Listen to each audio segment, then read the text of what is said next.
Welcome to Obsidian Entertainment. We here at the studio have joked around that this has been the year of Obsidian, with Avowed releasing early this year and now ending the year with 2 more games. And what better way to cap this incredible year for us than by doing what our studio does best, sequels. That's where I come in. You can get out of here, Fergus. Thank you so much. No, you're doing great. You nailed it. The sequel is the lifeblood of every great franchise. Think about it. The original creates the world and builds fandom, but the sequel, that's what makes it worth remembering. No sequel, no hoverboard. No sequel, no dual SMGs. No sequel, no raccoon tail. No sequel, no Zune 2. Which doesn't really exist, but I wish it had. There was a Zune 2. There was a Zune 2? I'm Mark, the head of sequels here at Obsidian, and I have sequelized everything. Blockbuster movies to AAA video games to my first marriage, so trust me, I know what I'm doing. Come along on this journey with me. Part 2.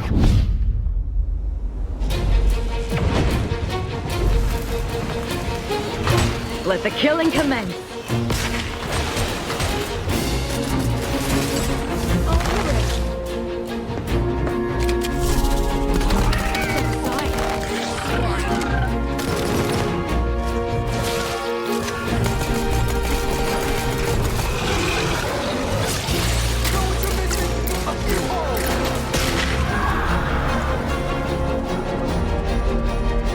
The Outer Worlds 2 is a sequel to The Outer Worlds 1. It's a continuation of the themes of robber barons in space and how people are controlled by the stories they're told by the people who have power over them. This time we're able to go a lot deeper because we have more time and money, which is a great thing, and we're able to make it a much more true Obsidian reactive RPG than we were the first time around.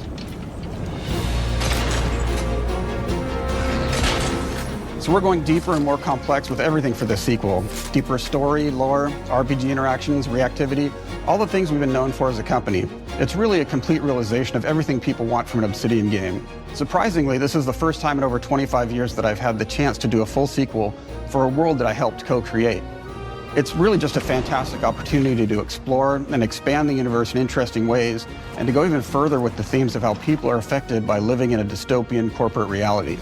You can shoot your way through it, you can talk your way through it, you can sneak your way through it. And so no matter what kind of play style that you like, this is just an awesome franchise and an awesome game to jump into, even if it's your first one. The first Outer Worlds was a great base to start from, as it has all the elements of a great Obsidian RPG. Interesting characters, deep worlds, important choices. In the Outer Worlds 2, not only did we want to double down on those elements, but we wanted to give players even more of it. We've also put a lot of investment into skills and traits that impact things like combat, conversations, and areas that we call RPG interactions, which are the part of the world where players can use their specific skills, perks, and backgrounds to solve problems in unique ways in our new, bigger worlds.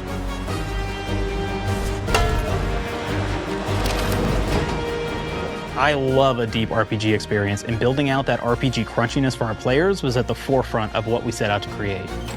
We prioritize those deeper RPG options with different character builds and combos so players can express their role-playing power fantasies. We also have different equipment options for different playstyles and different companions with different abilities.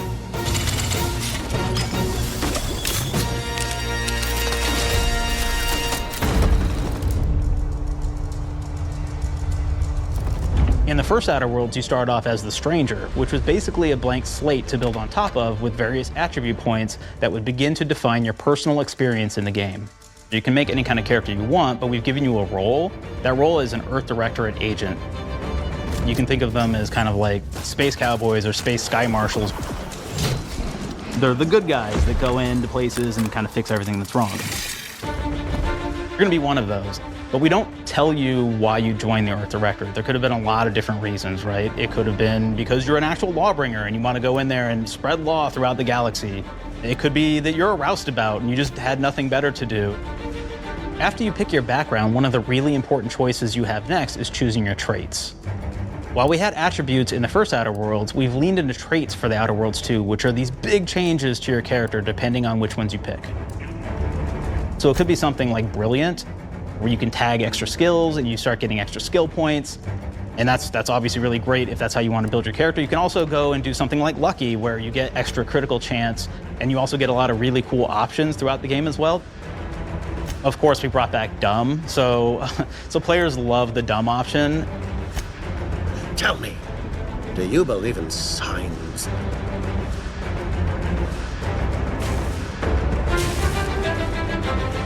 Not quite what I meant, but I like your contempt for boundaries.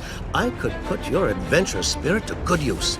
You get like lots of really cool, fun conversation options in the game, but we took that even further. And again, there's lots of elements in the game where you can be dumb and use that for something. Could be something as simple as banging on a machine to get it to work.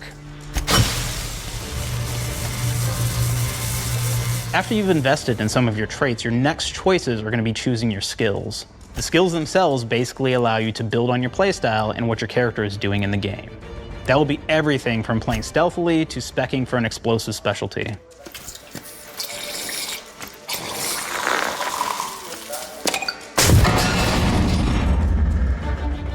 Throughout your entire journey, your character continues to change with the different choices you make. In the Outer Worlds 1, actually had more skills than we have, so we condensed them down to really the core and essence of what we really wanted there. But we made each point that you put into a skill much more impactful. So instead of getting small percentage changes, we actually did much larger changes per point that you put into each skill. And again, all these things, because of how they're checked inside the world itself, can matter quite a bit. You know, just even having one additional skill point in something can open up a lot more options in the world itself. If anybody's played Fallout New Vegas, they'll be very familiar with like the perk system. We basically borrowed that, but went even grander. We actually have more perks than Fallout New Vegas did. But here's the cool thing, right? We check and use perks for literally everything, right? So you can do everything from, hey, I want to make a stealthy build that steals stuff and is really good at that. Okay, great. Well, you can take maybe the pickpocketing perk. So that's not available to everybody, but if you select that, now you can actually go around and steal things out of people's pockets.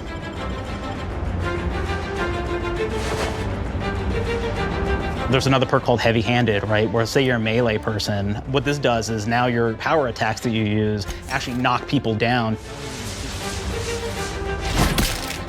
Oh man, I really like the serial killer perk. As you start killing people, they will drop hearts.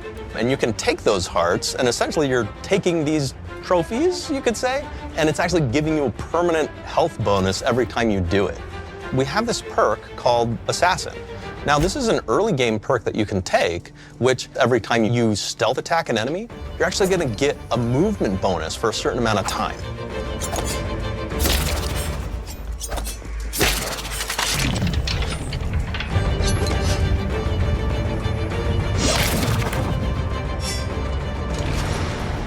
Flaws were a system that everybody loved from the first game, but we wanted to make it more personal to the player. We wanted it to really reflect how you were playing the game and give you a bonus that you actually wanted to really engage with. With the flaw system returning, we knew we needed to go bigger, better, and more real than ever before. So we turned to the team. And I told them, no bad ideas. Give me what you got. Okay, we need more flaws. We need them to be real. I want to put them in the game, so give me something. Inspiration. What's wrong with you? Oh, I have bad knees. You got bad knees? They hurt when you walk a lot? Yes. When you walk too much, they hurt? No cartilage. Sounds boring. Makes you sound like a boring person, but it's in the game. I know it. It's a good flaw. What about you? I like to take small things sometimes. So you're stealing? No, I'm taking. When do you give them back? I don't. Claire. Claire, you shouldn't be stealing. What are you doing? You shouldn't be stealing, Claire. Tiny crimes. Tiny crimes? Do you hear the second part, though? It's a crime. Well, You're stealing. Claire, that's wrong. You can't steal things, okay? But it's an amazing flaw, and I'm putting it in the game. But you're a bad person. And are you the one that took my stapler? do you need it? Yeah. Give it back. Okay. Please. You, what do we got? Flaw. I like to stare at the sun. How long did you stare at the sun? Just lunch break. An hour? Oh, I only get 30. You guys get an hour? I get an hour. An hour. Oh. Makes me feel energized. How many fingers am I holding up? 3? No. Anything else? We'll put it in the game. We'll put it in the game because I feel bad for you. Anything else? One of my favorite flaws is something called bad knees. It will actually give you the option to take this flaw that'll make it so that you move faster throughout the game. But the problem is, anytime you stand up, your knees are going to make a loud popping noise that makes it so that, well, everyone around you is going to hear you. There's one called Kleptomaniac. This is really interesting because what it does is when you steal something, you can actually sell it for more bits than normal. And like that sounds really great. The drawback is sometimes when you're looking at things in the world that are owned by somebody else, you'll automatically steal them. So you have to be very careful about how you use them. One of our more wacky perks is the Sun Gazer Flaw, and it just gives everyone cataracts while playing their game. So everything becomes like light shafts and blooms and hazes, and makes the game pretty unplayable if you happen to choose that perk. If you happen to be the type of player that habitually reloads your weapons like I do, well, you'll be offered the flaw of overprepared. Now, you'll get larger magazine sizes on all of your weapons, but if you ever fully empty your magazine, you're gonna take a debuff for a while. While we support options like being a gunslinger who wants to key into destructive weapons, or a rogue who wants to alpha strike their enemies before they know what hit them, we also allow for a lot of fun and experimental builds. You can be a mad scientist who utilizes gadgets and wacky science weapons and armors, or even a psychopath who gains permanent bonuses to health by murdering their friends. Nothing shows the impact of these character build options better than, in my opinion, the bridge area, which has a quest you get early on in Paradise Island.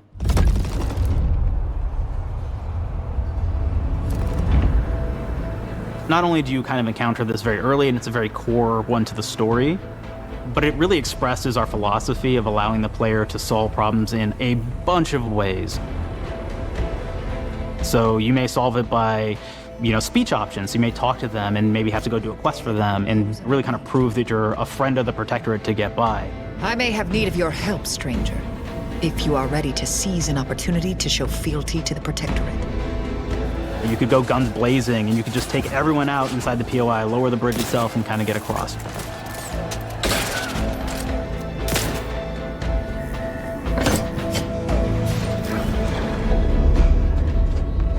You could sneak in, lower the bridge, and then actually sneak in under the bridge to get over to the other side.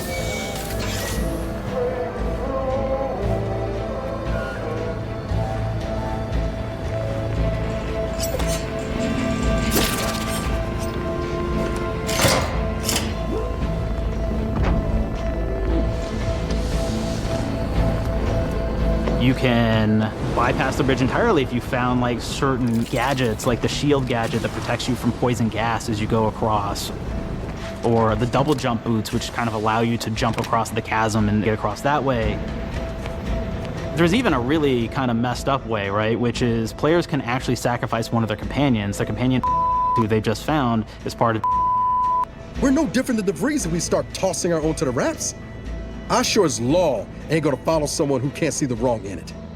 I must admit I'm surprised we could come to an understanding, but I thank you for your loyalty, stranger. As promised, you shall have clearance to cross this bridge. It's such a fun quest, but again, it really showcases that we want you to be able to solve this in whatever way you want to. When you build your character your way, we're there for you. We really want you to have the experience that you want to have out of this.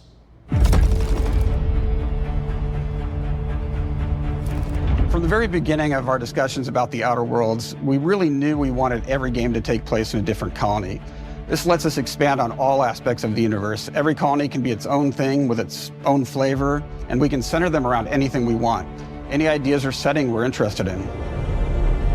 Arcadia is an isolated colony with abundant resources, and it's run by an authoritarian faction called the Protectorate. Their dictatorship is thematically based around the question of how much freedom people will give up for security and luxury. For Protectorate subjects, unfortunately, that answer is everything.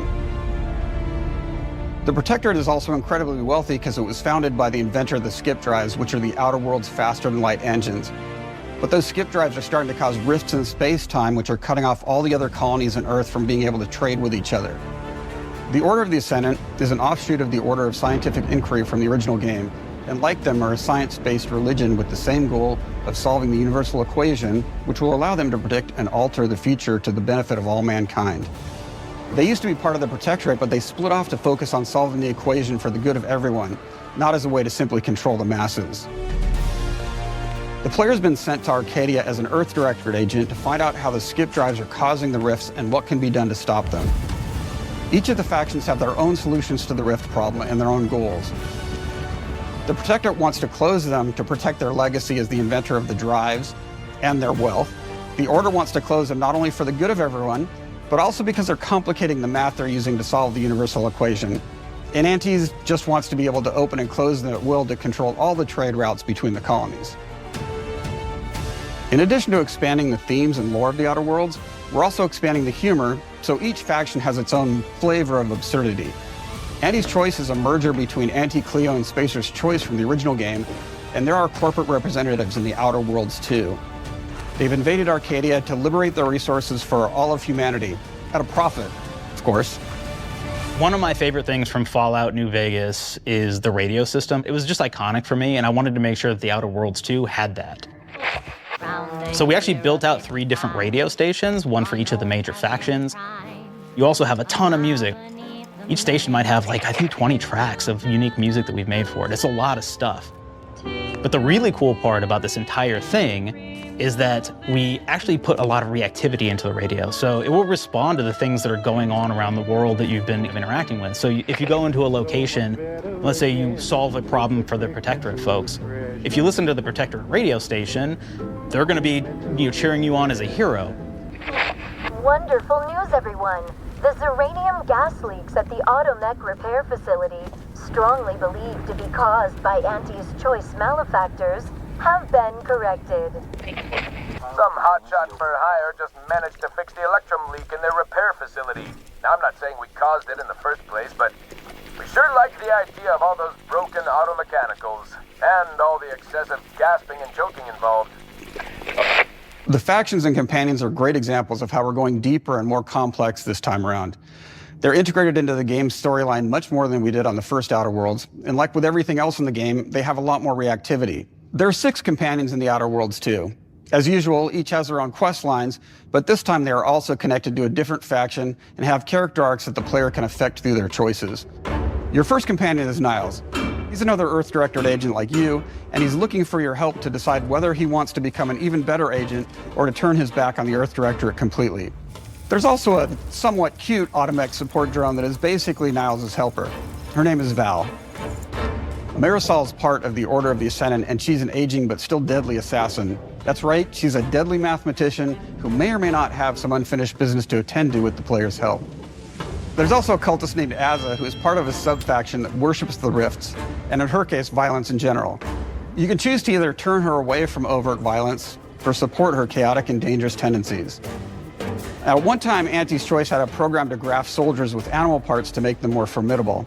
Unfortunately, it didn't quite work, and most of them are now dead. There's a combat medic who survived, however, named Inez, and she wants the player to help her fix her graft, among other things.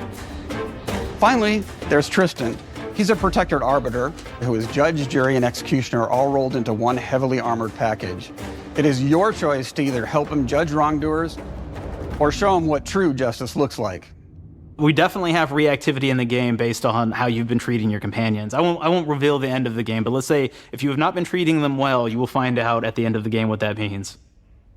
Companions are a very, very important part of merchandising, because that's the real beauty of the sequel. We're talking merch, baby. It is the lifeblood. It is what fuels us. Do you want to see some of my ideas? Hop, hop. Check this out. Gen Alpha loves body pillows, especially ones that look like human beings for some reason, right? Who needs a significant other when you could have a knife-wielding space psycho up in your sheets, huh? What do they do with them when they get them, huh? Maybe a little napping, maybe a little snuggling, maybe a little nut.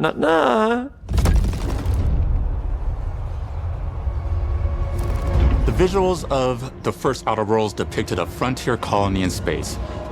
The Outer Worlds 2 is driven by an invasion of the Arcadia colony system by Anti's Choice, which shifts the visuals to be more reminiscent of a World War I-like setting in space. That evolution is seen across all aspects of the game, starting with the factions. How do you militarize everything, including extreme capitalists or math-crazed scientists? In a World War I setting, war comes with propaganda. The Sovereign uses it to maintain control, Anti's Choice uses it to help their bottom line. The Order just wants to show how it exists within the grand plan. We want players to feel like Arcadia is a living, breathing place scarred by a long-standing war. Fairfield, one of the first towns you encounter, was once under Protectorate control, but has recently been taken over by Anti's Choice. They don't just occupy the town, they rebrand it with their signature style, repainting buildings, posting guards, and adding propaganda-based holograms featuring Anti and the Moon Man. Showing the towns evolving after the invasion helps us push immersion for our players. One of our priorities in visually realizing the world of The Outer Worlds 2 was making sure everything is clear and recognizable from the player standpoint. We want to make sure each faction has a particular look and design. So when the player is running across these vast, different environments and landscapes, they're recognizing the motifs and visuals of who they're talking to, what they're going to be talking about, and how that progresses throughout the story. The first Outer Worlds was really about the player interfacing with corporations. And while we have that in The Outer Worlds 2, we really want to express not just the corporations, but how the player interacts with other facets of the world, like government entities or religious structures. And then we elaborate on those. With larger environments, we wanted to encourage exploration by improving player mobility across the board. Now you can run, slide, double jump, mantle, and parkour your way through all of the nooks and crannies of these worlds. It really allows the player to just explore and have fun finding really cool stuff.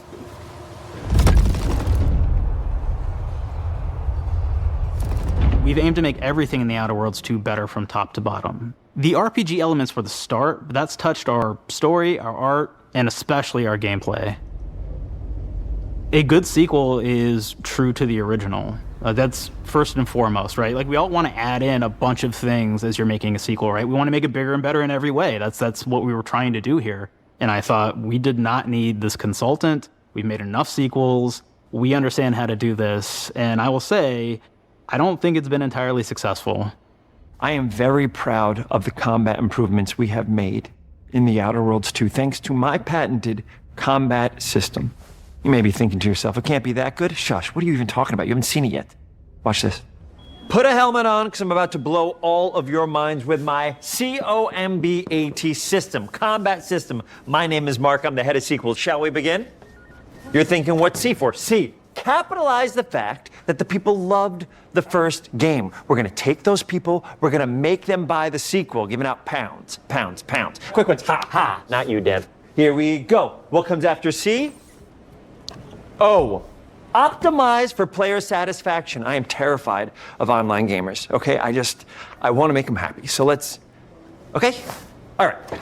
Mobilize the players so they're ready for that sweet, sweet pre-order. Clap with me. Sweet, sweet. If you don't have rhythm, Brandon, just say it. Sweet, sweet pre-order. Everybody has a different rhythm, and it's blowing mine. And here we go.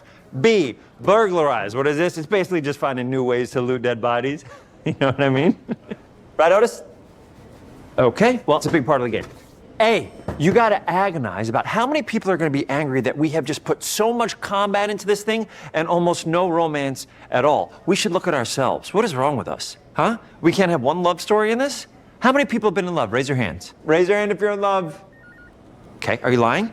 I have a wife. Put your hand down. T, trois. In French, that means two, sequel. I think that means 3. Okay, you're getting ahead of yourself. Come on, Claire. We're on 2. And how do we end it? Anything is possible. And we've established that we're the best there is, and there's no sequel better than us. And if I could just say one more thing, thank you very much. I know I've kind of changed the world of video games today. For The Outer Worlds 2, we wanted to improve gunplay in every way.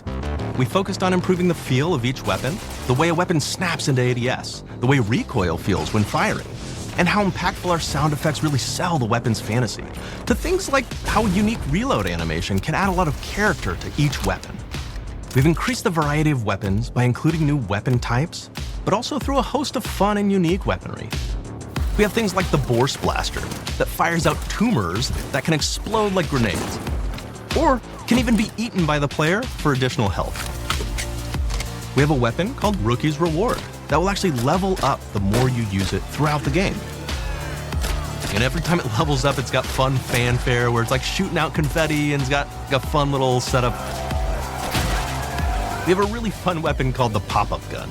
It fires out ad drones that will distract your enemies with corporate ads, slogans, and jingles. While your enemies are distracted, you can focus fire on them or explode these drones for additional damage. New to The Outer Worlds 2 are throwables. So you can use frag grenades to flush out enemies, smoke grenades to camouflage and escape, distraction devices to bait enemies into a stealth attack,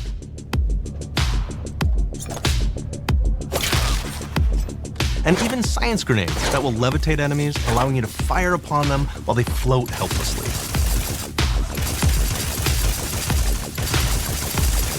And of course, science weapons are back.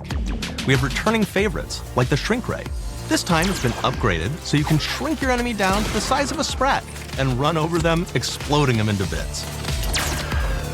The shrink ray, that was probably my favorite one from the first game, so we brought it into the second game, but we improved it though. So instead of shrinking your enemies for a short period of time and having them re-expand, this time they stay shrunk, and we actually added in the ability to step on them and kind of squish them and kick them, because we knew that that was the player fantasy. We knew that's what everybody wanted to do. They wanted to step on the enemies, they wanted to kick them, so we made sure to double down on that stuff. In addition to things like our returning favorites, we also have some really fun and unique new science weapons. One of them is called the Armageddon. This one's really cool because it actually shoots out these masses that are like these little arms that will stick to people or cover or all kinds of different things, and they will continue to just hit them until they get destroyed. And we have another one that's just super cool called the Spectrum Dance Saber. This is a melee weapon that actually lets you attack to a musical beat. And if you continue to do that, you'll actually get additional bonuses each hit you do. One of my personal favorite weapons is called the Big Bang. It's just a big freaking gun that uses material harvested from rifts to shoot out a giant ball of energy, vaporizing everything in its path. Now, ammo's extremely rare for this weapon, but you can use it in just the right situation to devastating effects. Like another great one is Gary. If you wear Gary, he will lash out at your opponents as you're walking through combat. So we even have science armors, and we've really kind of shown off what we thought was really great for the player from a science perspective. We're all about letting people play the game their way. There are some players who prefer to be immersed in a first-person view, taking in all of the details. But there are others who really prefer to take the world in from a third-person perspective. Why not allow both? Well, now you can swap between the two, letting you enjoy the experience in whatever way you like. One of the things I really like about having the third-person mode is being able to see all of the fun and unique armors and armor combinations and weapons that you can equip your player with. All of the actions that you could do in first person, so you're double jumping around, you get to see your character in that way, and you get to take in the world and see things in a different light.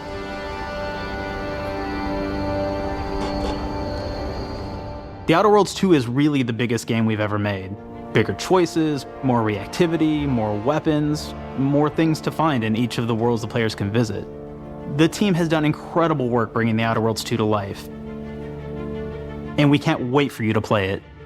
Even though we've always been a multi-project studio, this is going to be the first time we've ever released 3 games in 1 year. It feels amazing to do. We're so excited for more people to be playing our games. It is truly an exciting time here at Obsidian. We're exploring worlds big and small while expanding on franchises that we've created, and we have no plans to slow down. We hope you all continue to come along with us as we do what we do best, make your worlds your way.